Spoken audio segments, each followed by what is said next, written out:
Hey guys, Quantum here, and in today's video I'm going to be showing you the most efficient and easy and fastest way to kind of kill the blue dragon that is guarding the pathway up to King Alent. And what you're going to need for this is basically two items that you can get on any class, any run that you're doing. So this is not specific to build or a certain class. You don't need spells or a really strong bow. But what you're going to want, and you're going to, as you saw in the beginning there, I got hit by those arrows on purpose. You're going to want to make the Morian Blade, which you can make from any +8 straight sword. I recommend just buying the straight sword from the Nexus Blacksmith, the short sword, sorry, and then leveling it up to +8 and then using the Storm Demon Soul to make the Morian Blade. And get the Clever Rat's Ring from World 3-1, where the arrow machine is blocking the bridge. Once you disable the arrow machine, you can go pick up the Clever Rat's Ring off a dead body. After that, you're just going to need around 100 arrows. I'd recommend getting them from Grave Robber Blige, which you will need to unlock anyways in order to buy these poison kunais, which is the other part of this process, but I'll get to that in a second. But around 100 arrows and a +10 bow. It doesn't have to be the best bow, it could just be the short bow, the long bow, compound short or long bow, anything like that. Any kind of bow with 100 arrows, which every class should be able to yield in some capacity. Now, in addition to that, you're going to want a lot of kunais with you, or poison kunais, I should say. And you get these from Grave Robber Blige in the Shrine of Storms. You have to free him. He's locked up in World 4-1. But once you free him, you can buy these. And this is going to do 5 damage per second once the dragon is poisoned. And it's going to add up to do a lot of damage to the dragon. So, I'm going to get hit again.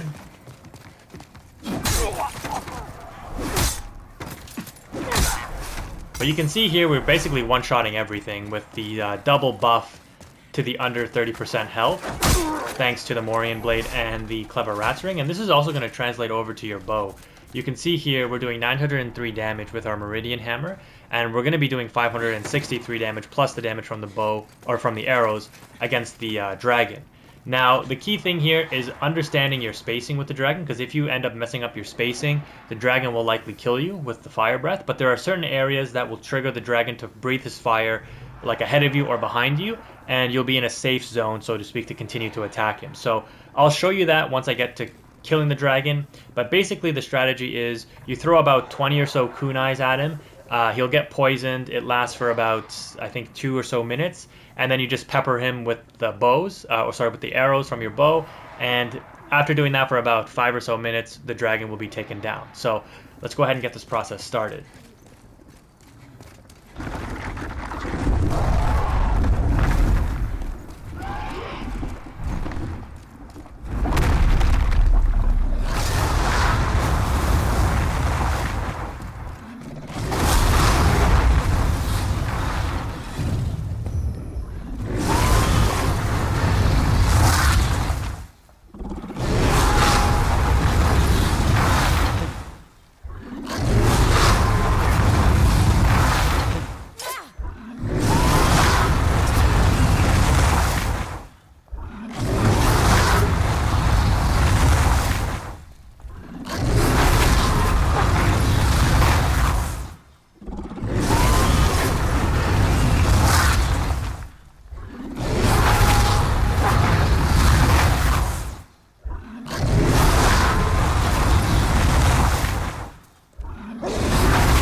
Alright, there you go, guys, and you get the large-scaled Flame Dragon Soul.